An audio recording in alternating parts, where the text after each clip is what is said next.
Assalamu alaikum and good morning. My name is Ammar Mansuri and I'm currently studying at the University of Florida. And I have to say, it's honestly a little surreal to be sitting on this panel with Shadi Hamid from Washington Post in Georgetown, Professor David Mednikoff from UMass, Sultan Ammar from MEPC and Harvard, and Murad Shishani from MEPC and Remarks OPV. And I feel like I snuck in here somehow, but I'm grateful for the chance to share what I've been researching, and I hope this adds to this conversation. So let me start with the thing that got me interested in the topic in the first place. Aside from being the proud child of Indian immigrants and growing up hearing very different narratives about what's happening in India, depending on who you ask, I kept running into the same problem. That people often argue that we need to be realistic about democracy promotion and that we can't afford to lecture partners like India about human rights when we need them to counter China. And on the surface, that makes sense, right? India is a huge democracy, their economy is growing, they're strategically important, so why rock the boat over internal issues? And here's my main argument. The United States is misreading India's stability, and that miscalculation threatens the long-term viability of one of our most important strategic partnerships. And this isn't just theoretical. Just last week, in India's recent state elections, the BJP faced significant setbacks in key states, like Tamil Nadu, losing ground to opposition parties. And this suggests that this stability that we think we see is starting to show some cracks.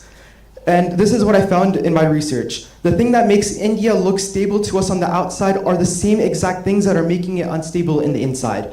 When I started looking at what's actually happening to India's 200 million Muslims, I couldn't square the logic of ignoring internal repression for strategic convenience anymore. And that disconnect between apparent stability and actual stability is what I want to talk about today and why the US is making a strategic mistake by ignoring it. So my basic claim is that you can't build sustainable political order through repression and exclusion. And I know that kind of sounds obvious or maybe even idealistic, but I'm not coming at this purely from a moral angle. Rather, I'm talking about cold strategic reality.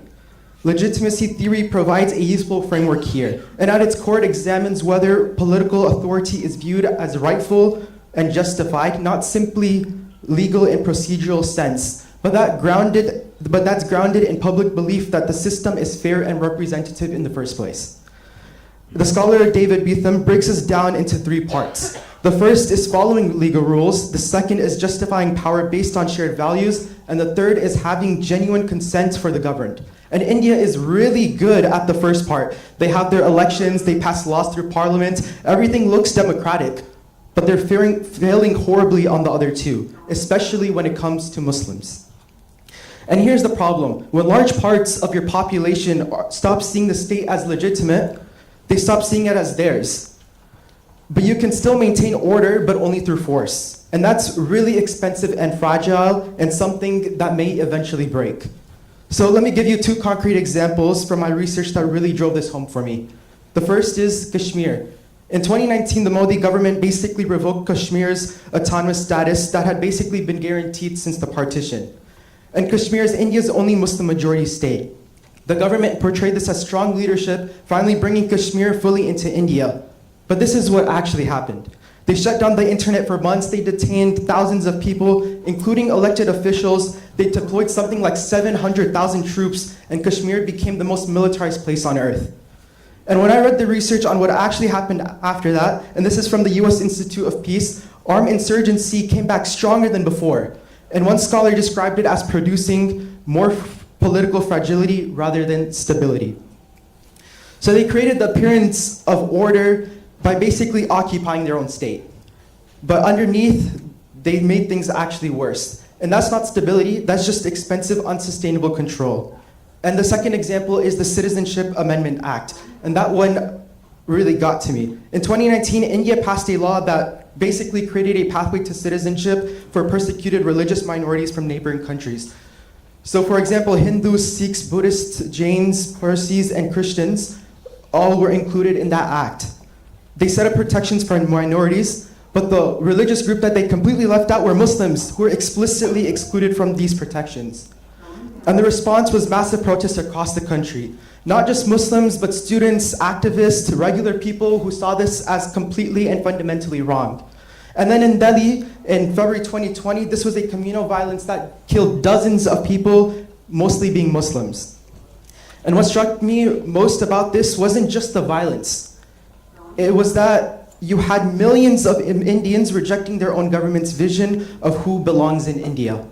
The government has electoral majorities. It won elections, but it still faced massive legitimacy crisis because people fundamentally disagreed about the basic terms of citizenship.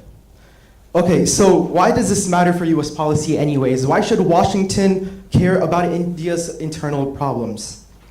It's because we're making a huge bet on India. We're treating them as this cornerstone of Indo-Pacific strategy. We're sharing defense technology. We're building economic ties. We're treating them as a stable, reliable partner for the next 30, 40 years, if not more. But what if the stability we're seeing isn't real? What if this apparent stability, something that looks solid now, was actually built on suppressing dissent and managing grievances instead of actually resolving them? And these legitimacy problems get worse as more Muslims feel excluded, as the civic space shrinks, and as the government has to spend more resources on just maintaining that control. India becomes a riskier partner. And not tomorrow, but over time. And these legitimacy problems don't just stay internal. The more India suppresses its Muslim population, the more it creates tensions with other Muslim majority countries in the region. We saw this last May when Pakistan and India had a serious border skirmish. They aren't isolated incidents. They're direct results of domestic policy spilling over into regional instability. And here's where it gets even more complicated for US interests. We're trying to maintain alliances with multiple countries in the region, which is very good, and India's treatment of Muslims is actively undermining those relationships.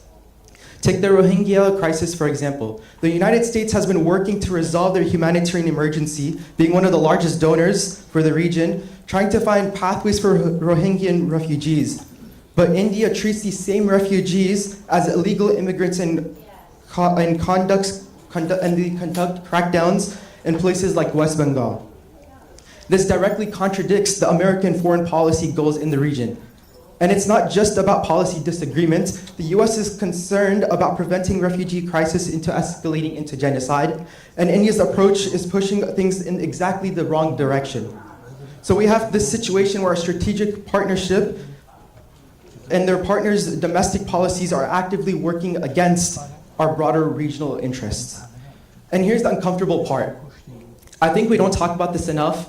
US policy is making things worse. When we downplay democratic backsliding because we need India to counter China, what we're doing is we're essentially giving them this green light to internal repression. And we're signaling that as long as you are geopolitically useful, we don't really care what you do to your own people. Rohan Mukherjee, who studies US-India relations, put it really clearly. Democracy and liberal values are taking a backseat as China provides the necessary glue cementing ties. Like we're being so focused on China's threat that we're ignoring whether our partner is actually stable and a reliable long-term partner. We're misreading what stability means. We're looking at the surface, the elections, the GDP growth, the institutional continuity, and missing the erosion happening underneath. And here's what I learned writing this paper. Legitimacy isn't just some abstract political science topic. It's what makes order sustainable instead of fragile. When you lose it, you can still maintain control, but only through force and repression, but that control is very expensive and brittle. If US wants durable partnerships, we need to care whether our partners have genuine domestic legitimacy, not because we're imposing our values, but because illegitimate governments are strategically unreliable. The gap between how India looks and how stable it actually is should matter to American policymakers, because apparent stability should not be the same as sustainable stability. Thank you, and I look forward to hearing what you all think.